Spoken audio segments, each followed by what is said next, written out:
गौरी पुत्र गणेश भगवान की जय। जय श्री कृष्णा। राधे राधे। बोलिए श्री सत्यनारायण भगवान की जय। कार्तिक का महीना भगवान श्री लक्ष्मी नारायण जी को अत्यधिक प्रिय है। वैसे तो पूरे कार्तिक मास में श्री सत्यनारायण भगवान की कथा को सुनने से अनंत फलों की प्राप्ति होती है, किंतु देवउठनी एकादशी से लेकर कार्तिक पूर्णिमा तक के 5 दिनों में श्री सत्यनारायण भगवान की कथा को सुनने से मनुष्यों के सभी पाप और संकट कट जाते हैं तथा सभी मनोकामनाओं की पूर्ति होती है। इसमें कोई शंका नहीं है। तो आइए भगवान श्री लक्ष्मी नारायण जी के चरणों का ध्यान करते हुए बड़ी ही श्रद्धा और प्रसन्न चित्त मन से श्री सत्यनारायण भगवान की कथा को पूरा अवश्य सुनिएगा। आमतौर पर देखा जाता है कि किसी भी शुभ काम से पहले या मनोकामनाएं पूरी होने पर सत्यनारायण व्रत की कथा सुनी जाती है। सनातन धर्म से जुड़ा शायद ही कोई ऐसा व्यक्ति होगा जिसने श्री सत्यनारायण कथा का नाम न सुना हो। इस कथा को सुनने का फल हजारों सालों तक किए गए यज्ञ के बराबर माना जाता है। शास्त्रों के मुताबिक ऐसा माना गया है कि इस कथा को सुनने वाला व्यक्ति अगर व्रत रखता है तो उसके जीवन के दुखों को श्री हरि विष्णु खुद ही हर लेते हैं। स्कंद पुराण के मुताबिक भगवान सत्यनारायण श्री हरि विष्णु का ही दूसरा रूप है। इस कथा की महिमा को भगवान सत्यनारायण ने अपने मुख से देवर्षि नारद को बताया है। पूर्णिमा के दिन इस कथा को सुनने का विशेष महत्व है। कलयुग में इस व्रत कथा को सुनना बहुत प्रभावशाली माना गया है, तो हमारी आपसे विनम्र विनती है कि इस कथा को पूरा अवश्य सुनिएगा। जो लोग पूर्णिमा के दिन कथा नहीं सुन पाते हैं वे कम से कम भगवान सत्यनारायण का मन में ध्यान कर ले। ऐसा करने से विशेष लाभ होता है। पुराणों में ऐसा भी बताया गया है कि जिस स्थान पर श्री सत्यनारायण भगवान की पूजा होती है वहां गौरी, गणेश, नवग्रह और समस्त दिक्पाल आ जाते हैं। केले के पेड़ के नीचे अथवा घर के ब्रह्म्य स्थान पर पूजा करना उत्तम फल देता है। भोग में पंजीरी, पंचामृत, केला और तुलसी दल विशेष रूप से शामिल करें। सिर्फ पूर्णिमा को ही नहीं, परिस्थितियों के मुताबिक किसी भी दिन कथा सुनी जा सकती है। बृहस्पतिवार को कथा सुनना विशेष लाभकारी होता है। भगवान तो बस प्रेम और भाव के भूखे हैं। इस कथा के प्रभाव से खुशहाल जीवन, दाम्पत्य सुख, मनचाहे वर वधु, संतान, उत्तम स्वास्थ्य जैसी समस्त मनोकामनाओं की पूर्ति होती है। अगर पैसों से जुड़ी कोई समस्या है तो ये कथा किसी संजीवनी से कम नहीं है। तो जब भी मौका मिले भगवान की कथा सुने और सुनाएं। आइए भगवान श्री लक्ष्मी नारायण जी के चरणों का ध्यान करते हुए इस कथा को सुनते हैं। एक समय की बात है, नैमिषारण्य तीर्थ में शौनक आदि 88,000 ऋषियों ने श्री सूत जी से पूछा, हे प्रभु, इस कलयुग में वेद विद्या रहित मनुष्यों को प्रभु भक्ति किस प्रकार मिल सकती है तथा उनका उद्धार कैसे होगा? हे मुनिश्रेष्ठ, कोई ऐसा तप बताए जिससे थोड़े समय में ही पुण्य मिले और मनोवांछित फल भी मिल जाए। इस प्रकार की कथा सुनने की हम इच्छा रखते हैं। सर्व शास्त्रों के ज्ञाता सूत जी बोले, हे वैष्णवों में पूज्य, आप सभी ने प्राणियों के हित की बात पूछी है, इसलिए मैं एक ऐसे श्रेष्ठ व्रत को आप लोगों को बताऊंगा जिसे नारद जी ने लक्ष्मी नारायण जी से पूछा था और लक्ष्मीपति ने मुनिश्रेष्ठ नारद जी से कहा था। आप सब इसे ध्यान से सुनिए। एक समय की बात है, योगी राज नारद जी दूसरों के हित की इच्छा लिए अनेकों लोकों में घूमते हुए मृत्युलोक में आ पहुंचे। यहां उन्होंने अनेक योनियों में जन्मे प्राय सभी मनुष्यों को अपने कर्मों द्वारा अनेकों दुखों से पीड़ित देखा। उनका दुख देख नारद जी सोचने लगे कि कैसा यत्न किया जाए जिसके करने से निश्चित रूप से मानव के दुखों का अंत हो जाए। इसी प्रकार इस चिंता पर मनन करते हुए वह विष्णु लोक में गए। वहां वे देवों के इष्ट नारायण की स्तुति करने लगे, जिनके हाथों में शंख, चक्र, गदा और पद्म थे, गले में माला पहने हुए थे। स्तुति करते हुए नारद जी बोले, हे भगवान, आप अत्यंत शक्ति से संपन्न हैं। मन तथा वाणी भी आपको नहीं पा सकती। आपका आदि, मध्य तथा अंत नहीं है। निर्गुण स्वरूप सृष्टि के कारण भक्तों के दुख को दूर करने वाले हैं। आपको मेरा नमस्कार है। नारद जी की स्तुति सुन विष्णु भगवान बोले, हे मुनिश्रेष्ठ, आपके मन में क्या बात है? आप किस काम के लिए पधारे हैं उसे निसंकोच कहो। इस पर नारद मुनि बोले कि मृत्युलोक में अनेक योनियों में जन्मे मनुष्य अपने कर्मों के द्वारा अनेकों दुख से दुखी हो रहे हैं। हे नाथ, आप मुझ पर दया रखते हैं तो बताए कि वह मनुष्य थोड़े प्रयास से ही अपने दुखों से कैसे छुटकारा पा सकते हैं तब श्री हरि बोले, हे नारद, मनुष्यों की भलाई के लिए तुमने बहुत अच्छी बात पूछी है, जिसके करने से मनुष्य मोह से छूट जाता है। वो बात मैं कहता हूं, उसे ध्यानपूर्वक सुनो। स्वर्ग लोक व मृत्युलोक दोनों में एक दुर्लभ उत्तम व्रत है जो पुण्य देने वाला है। आज प्रेमवश होकर मैं उसे तुमसे कहता हूं। श्री सत्यनारायण भगवान का यह व्रत अच्छी तरह विधान पूर्वक करके मनुष्य तुरंत ही यहाँ सुख भोग कर मरने पर मोक्ष पाता है। श्री हरि के वचन सुन नारद जी बोले कि उस व्रत का फल क्या है और उसका विधान क्या है, यह व्रत किसने किया था, इस व्रत को किस दिन करना चाहिए, सभी कुछ विस्तार से बताइए। नारद जी की बात सुनकर श्री हरि बोले, दुख व शोक को दूर करने वाला, ये सभी स्थानों पर विजय दिलाने वाला है। मानव को भक्ति व श्रद्धा के साथ शाम को श्री सत्यनारायण की पूजा धर्मपरायण होकर ब्राह्मणों व बंधुओं के साथ करनी चाहिए। भक्ति भाव से ही नैवेद्य, केले का फल, घी, दूध और गेहूं का आटा सवाया लें। गेहूं के स्थान पर साठी का आटा, शक्कर तथा गुड़ लेकर वह सभी भक्षण योग्य पदार्थों को मिलाकर भगवान का भोग लगाएं। ब्राह्मणों सहित बंधु बांधवों को भी भोजन कराएं। उसके बाद स्वयं भोजन करें। भजन कीर्तन के साथ भगवान की भक्ति में लीन हो जाए। इस तरह से सत्यनारायण भगवान का यह व्रत करने पर मनुष्य की सारी इच्छाएं निश्चित रूप से पूरी होती है। इस कलिकाल अर्थात कलियुग में मृत्युलोक में मोक्ष का यही एक सरल उपाय बताया गया है। इस प्रकार से श्री सत्यनारायण व्रत कथा का प्रथम अध्याय संपूर्ण हुआ। आप लोग बड़ी श्रद्धा और प्रेम से बोलिए श्री सत्यनारायण भगवान की जय। मित्रों, अब दूसरा अध्याय सुनिए। सूत जी बोले, हे ऋषियों, जिसने पहले समय में इस व्रत को किया था उसका इतिहास कहता हूं, इसे ध्यान से सुनो। सुंदर काशीपुरी नगरी में एक अत्यंत निर्धन ब्राह्मण रहता था। भूख प्यास से परेशान वह धरती पर घूमता रहता था। ब्राह्मणों से प्रेम करने वाले भगवान ने एक दिन ब्राह्मण का वेश धारण कर उसके पास जाकर पूछा, हे विप्र, नित्य दुखी होकर तुम पृथ्वी पर क्यों घूमते हो? दीन ब्राह्मण बोला, मैं निर्धन ब्राह्मण हूं, भिक्षा के लिए धरती पर घूमता हूं। हे भगवान, यदि आप इसका कोई उपाय जानते हो तो बताइए। वृद्ध ब्राह्मण कहता है कि सत्यनारायण भगवान मनोवांछित फल देने वाले हैं, इसलिए तुम उनका पूजन करो। इसे करने से मनुष्य सभी दुखों से मुक्त हो जाता है। वृद्ध ब्राह्मण बनकर आए। सत्यनारायण भगवान उस निर्धन ब्राह्मण को व्रत का सारा विधान बताकर अंतर्ध्यान हो गए। ब्राह्मण मन ही मन सोचने लगा कि जिस व्रत को वृद्ध ब्राह्मण करने को कह गया है मैं उसे जरूर करूंगा। यह निश्चय करने के बाद उसे रात में नींद नहीं आई। वह सवेरे उठकर सत्यनारायण भगवान के व्रत का निश्चय कर भिक्षा के लिए चला गया। उस दिन निर्धन ब्राह्मण को भिक्षा में बहुत धन मिला, जिससे उसने बंधु बांधवों के साथ मिलकर श्री सत्यनारायण भगवान का व्रत संपन्न किया। भगवान सत्यनारायण का व्रत संपन्न करने के बाद वह निर्धन ब्राह्मण सभी दुखों से छूट गया और अनेक प्रकार की संपत्तियों से युक्त हो गया। उसी समय से यह ब्राह्मण हर माह इस व्रत को करने लगा।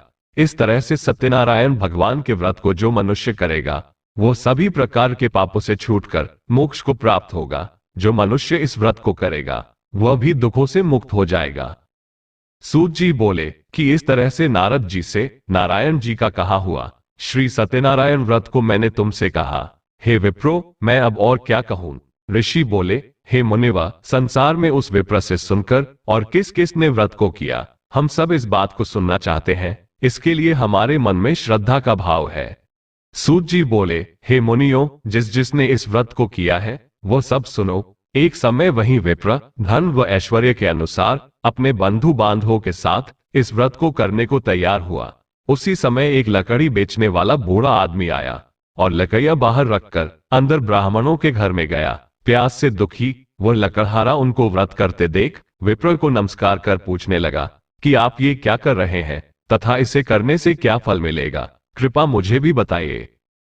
ब्राह्मण ने कहा कि सब मनोकामनाओं को पूरा करने वाला ये सत्यनारायण भगवान का व्रत है। इनकी कृपा से ही मेरे घर में धन धान्य आदि की वृद्धि हुई है। विप्र से सत्यनारायण व्रत के बारे में जानकर लकड़हारा बहुत प्रसन्न हुआ। चरणामृत लेकर तथा प्रसाद खाने के बाद वो अपने घर गया। लकड़हारे ने अपने मन में संकल्प लिया कि आज लकड़ी बेचने से जो धन मिलेगा उसी से श्री सत्यनारायण भगवान का उत्तम व्रत करूंगा। मन में इस विचार को लिए बूढ़ा आदमी सिर पर लकड़ियां रख उस नगर में बेचने गया। जहां धनी लोग ज्यादा रहते थे। उस नगर में उसे अपनी लकड़ी का दाम पहले से 4 गुना अधिक मिलता है। बूढ़ा प्रसन्नता के साथ दाम लेकर केले, शक्कर, घी, दूध, दही और गेहूं का आटा ले और सत्यनारायण भगवान के व्रत की अन्य सामग्रियां लेकर अपने घर गया। वहां उसने अपने बंधु बांधवों को बुलाकर विधि विधान से श्री सत्यनारायण भगवान का पूजन और व्रत किया। इस व्रत के प्रभाव से वह बूढ़ा लकड़हारा धन पुत्र आदि से युक्त होकर संसार के समस्त सुख भोग कर अंत काल में बैकुंठ धाम चला गया। इस प्रकार से श्री सत्यनारायण व्रत कथा का दूसरा अध्याय संपूर्ण हुआ। आप लोग बड़े श्रद्धा और प्रेम से बोलिए श्री सत्यनारायण भगवान की जय। मित्रों, अब श्री सत्यनारायण कथा का तीसरा अध्याय सुनिए। सूत जी बोले, हे श्रेष्ठ मुनियों, अब आगे की कथा कहता हूं। पहले समय में उल्कामुख नाम का एक बुद्धिमान राजा था। वह सत्य वक्ता और जितेंद्रिय था। प्रतिदिन देव स्थानों पर जाता और निर्धनों को धन देकर उनके कष्ट दूर करता था। उसकी पत्नी कमल के समान मुख वाली तथा सती साध्वी थी। भद्रशीला नदी के तट पर उन दोनों ने श्री सत्यनारायण भगवान का व्रत किया। उसी समय साधु नाम का एक वैश्य आया। उसके पास व्यापार करने के लिए बहुत सा धन भी था। राजा को व्रत करते देखकर वह विनय के साथ पूछने लगा, हे राजन, भक्ति भाव से पूर्ण होकर आप ये क्या कर रहे हैं? मैं सुनने की इच्छा रखता हूं, तो कृपा कर आप मुझे बताइए। राजा बोला, हे साधु, अपने बंधु बांधवों के साथ पुत्र आदि की प्राप्ति के लिए एक महाशक्तिवान श्री सत्यनारायण भगवान का व्रत व पूजन कर रहा हूं। राजा के वचन सुन साधु आदर से बोला, हे राजन, मुझे इसका सारा विधान कहिए। आपके कथानुसार मैं इस व्रत को करूंगा। आपके कथन अनुसार मैं भी इस व्रत को करूंगा। मेरी भी संतान नहीं है और इस व्रत को करने से निश्चित रूप से मुझे संतान की प्राप्ति होगी। राजा से व्रत का सारा विधान सुन व्यापार से निवृत्त होकर वो साधु अपने घर गया। साधु वैश्य ने अपनी पत्नी को संतान देने वाले इस व्रत का वर्णन कह सुनाया और कहा कि जब मेरी संतान होगी तब मैं इस व्रत को करूंगा। साधु ने इस तरह के वचन अपनी पत्नी लीलावती से कहे। एक दिन लीलावती पति के साथ आनंदित हो सांसारिक धर्म में प्रवृत्त होकर सत्यनारायण भगवान की कृपा से गर्भवती हो गई। 10वें महीने में उसके गर्भ से एक सुंदर कन्या ने जन्म लिया। दिनों दिन वो ऐसे बढ़ने लगी कि जैसे कि शुक्ल पक्ष का चंद्रमा बढ़ता है। माता पिता ने अपनी कन्या का नाम कलावती रखा। एक दिन लीलावती ने मीठे शब्दों में अपने पति को याद दिलाया कि आपने सत्यनारायण भगवान की जिस व्रत को करने का संकल्प किया था उसे करने का समय आ गया है। आप इस व्रत को करिए। साधु बोला कि हे प्रिय, इस व्रत को मैं उसके विवाह पर करूंगा। इस प्रकार अपनी पत्नी को आश्वासन देकर वह नगर को चला गया। कलावती अपने पिता के घर में रह वृद्धि को प्राप्त हो गई। साधु ने एक बार नगर में अपनी कन्या को सखियों के साथ देखा तो तुरंत ही दूत को बुलाया और कहा कि मेरी कन्या के लिए योग्य वर देखाओ। साधु की बात सुनकर दूत कंचन नगर में पहुंचा और वहां देखभाल कर लड़की के लिए सुयोग्य पुत्र को ले आया। सुयोग्य लड़के को देख साधु ने बंधु बांधवों को बुलाकर अपनी पुत्री का विवाह कर दिया। लेकिन दुर्भाग्य की बात ये कि साधु ने अभी भी श्री सत्यनारायण भगवान का व्रत नहीं किया। इस पर श्री भगवान क्रोधित हो गए और श्राप दिया कि साधु को अत्यधिक दुख मिले। अपने कार्य में कुशल साधु बनिया जमाई को लेकर समुद्र के पास स्थित होकर रत्नासारपुर नगर में गया। वहां जाकर दामाद ससुर दोनों मिलकर चंद्रकेतु राजा के नगर में व्यापार करने लगे। एक दिन भगवान सत्यनारायण की माया से एक चोर राजा का धन चुराकर भाग रहा था। उसने राजा के सिपाहियों को अपना पीछा करते देख चुराया हुआ धन वहां रख दिया जहां साधु अपने जमाई के साथ ठहरा हुआ था। राजा के सिपाहियों ने साधु वैश्य के पास राजा का धन पड़ा देखा तो वह ससुर जमाई दोनों को बांधकर प्रसन्नता से राजा के पास ले गए और कहा कि इन दोनों चोरों को हम पकड़ लाए हैं, आप आगे की कार्यवाही की आज्ञा दे। राजा की आज्ञा से उन दोनों को कठिन कारावास में डाल दिया गया और उनका सारा धन भी उनसे छीन लिया गया। श्री सत्यनारायण भगवान से मिले श्राप से साधु की पत्नी भी बहुत दुखी हुई। घर में जो धन रखा था उसे चोर चुरा ले गए। शारीरिक तथा मानसिक पीड़ा व भूख प्यास से अति दुखी हो अन्न की चिंता में कलावती ब्राह्मण के घर गई। वहां उसने श्री सत्यनारायण भगवान का व्रत होते देखा, फिर कथा भी सुनी व प्रसाद ग्रहण कर वह रात को घर वापस आई। माता ने कलावती से पूछा कि हे पुत्री, अब तक तुम कहाँ थी? तेरे मन में क्या है? कलावती ने अपनी माता से कहा, हे माता, मैंने एक ब्राह्मण के घर में श्री सत्यनारायण भगवान का व्रत देखा है। कन्या के वचन सुन लीलावती भगवान के पूजन की तैयारी करने लगी। लीलावती ने परिवार व बंधुओं सहित सत्यनारायण भगवान का पूजन किया और उनसे वर मांगा कि मेरे पति तथा जमाई शीघ्र घर आ जाएं। साथ ही यह भी प्रार्थना की कि हम सबका अपराध भगवान क्षमा करें। श्री सत्यनारायण भगवान इस व्रत से संतुष्ट हो गए और राजा चंद्रकेतु को सपने में दर्शन दे कहा कि हे राजन, तुम उन दोनों वैश्यों को छोड़ दो और तुमने उनका जो धन लिया है उसे भी वापस कर दो। अगर ऐसा नहीं किया तो मैं तुम्हारा धन, राज्य और संतान सभी को नष्ट कर दूंगा। राजा को ये सब कहकर वो अंतर्ध्यान हो गए। प्रातःकाल सभा में राजा ने अपना सपना सुनाया, फिर बोले कि बनिक पुत्रों को कैद मुक्त कर सभा में लाओ। दोनों ने आते ही राजा को प्रणाम किया। राजा मीठी वाणी में बोला, हे महानुभावों, भाग्यवश ऐसा कठिन दुख तुम्हें प्राप्त हुआ है, लेकिन अब तुम्हें कोई भय नहीं है। ऐसा कह राजा ने उन दोनों को नए वस्त्र आभूषण भी पहनाए और जितना धन उनका लिया था उससे दोगुना धन वापस कर दिया। दोनों वैश्य अपने घर को चल दिए। इस प्रकार से श्री सत्यनारायण भगवान व्रत कथा का 3रा अध्याय यहीं पर संपूर्ण हुआ। बड़े ही श्रद्धा और प्रेम से बोलिए श्री सत्यनारायण भगवान की जय। मित्रों, आइए अब श्री सत्यनारायण भगवान की कथा का 4था अध्याय सुनते हैं। सूत जी बोले, वैश्य ने मंगलाचार कर अपनी यात्रा आरंभ की और अपने नगर की ओर चल दिए। उनकी थोड़ी दूर जाने पर एक दंडी वेशधारी श्री सत्यनारायण ने उनसे पूछा, हे साधु, तेरी नाव में क्या है? अभी वाणी बनिक हंसता हुआ बोला, हे दंडी, आप क्यों पूछते हो? क्या धन लेने की इच्छा है? मेरी नाव में तो बेल व पत्ते भरे हुए हैं। वैश्य के कठोर वचन सुन भगवान बोले, तुम्हारे वचन सत्य हो। दंडी ऐसा वचन कहकर वहां से दूर चले गए। कुछ दूर जाकर समुद्र के किनारे बैठ गए। दंडी के जाने के बाद साधु वैश्य ने नित्य क्रिया के पश्चात नाव को ऊंची उठती देखकर अचंभा माना और नाव में बेल पत्ते आदि देख वो मूर्छित हो जमीन पर गिर पड़ा। मूर्छा खुलने पर वो अत्यंत शोक में डूब गया।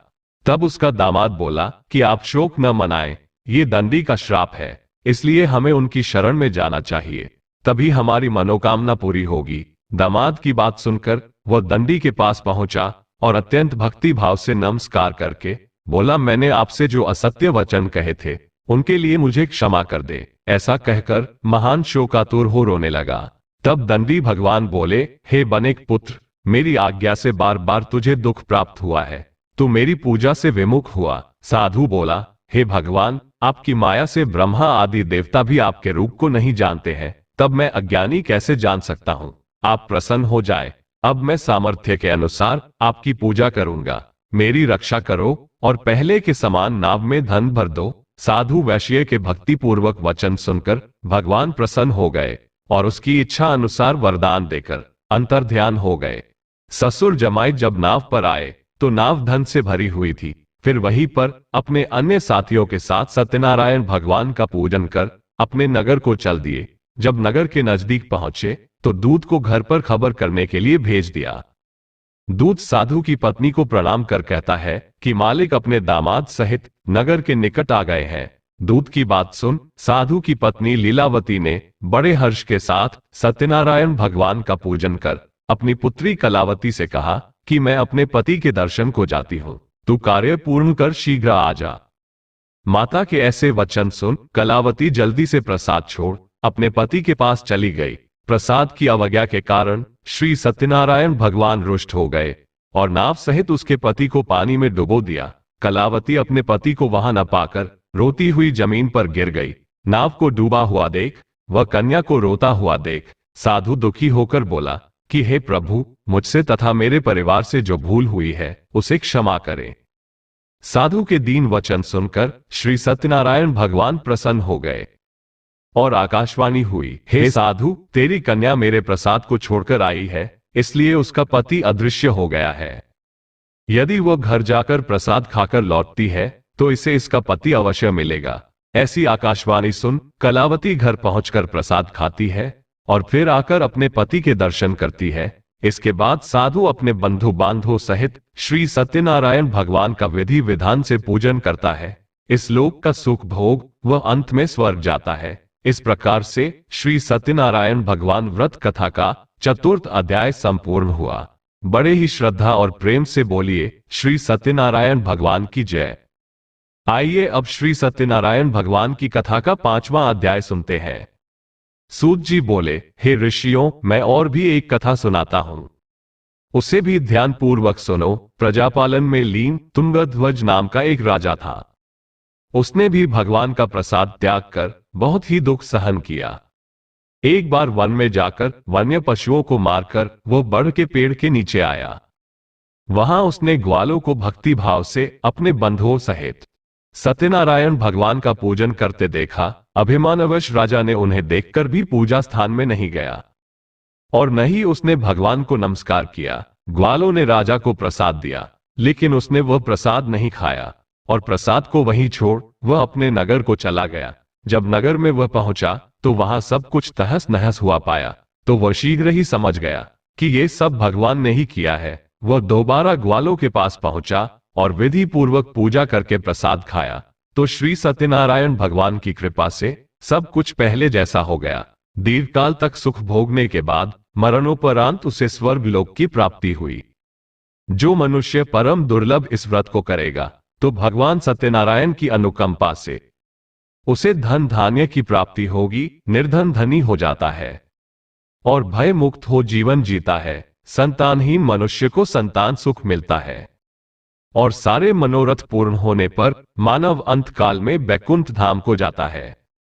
इस प्रकार से श्री सत्यनारायण व्रत कथा का 5वां अध्याय संपूर्ण हुआ। बड़े ही श्रद्धा और प्रेम से बोलिए श्री सत्यनारायण भगवान की जय। मित्रों, पूरी सत्यनारायण व्रत कथा का निहितार्थ ये है कि लौकिक एवं परलौकिक हितों की साधना के लिए मनुष्य को सत्य आचरण का व्रत लेना चाहिए। सत्य ही भगवान है, सत्य ही विष्णु है। लोक में सारी बुराइयों, सारे क्लेशों, सारे संघर्षों का मूल कारण है सत्य आचरण का अभाव। सत्यनारायण व्रत कथा पुस्तिका में इस संबंध में एक श्लोक है जिसका अर्थ है, सत्यनारायण व्रत का अनुष्ठान करके मनुष्य सभी दुखों से मुक्त हो जाता है। कलिकाल में यानी कि कलयुग में सत्य की पूजा विशेष रूप से फलदायी है। सत्य के अनेक नाम है, यथा सत्यनारायण, सत्यदेव, सनातन, सत्य रूपी विष्णु भगवान कलयुग में अनेक रूप धारण करके लोगों को मनोवांछित फल देंगे। इसी प्रकार से श्री सत्यनारायण व्रत कथा संपूर्ण हुई। बोलिए श्री सत्यनारायण भगवान की जय। मित्रों, अगर वीडियो अच्छी लगी हो तो वीडियो को लाइक और शेयर जरूर कीजिएगा और अगर हो सके तो आज इस चैनल को सब्सक्राइब करना मत भूलना। जल्दी मिलते हैं एक नई वीडियो में, तब तक के लिए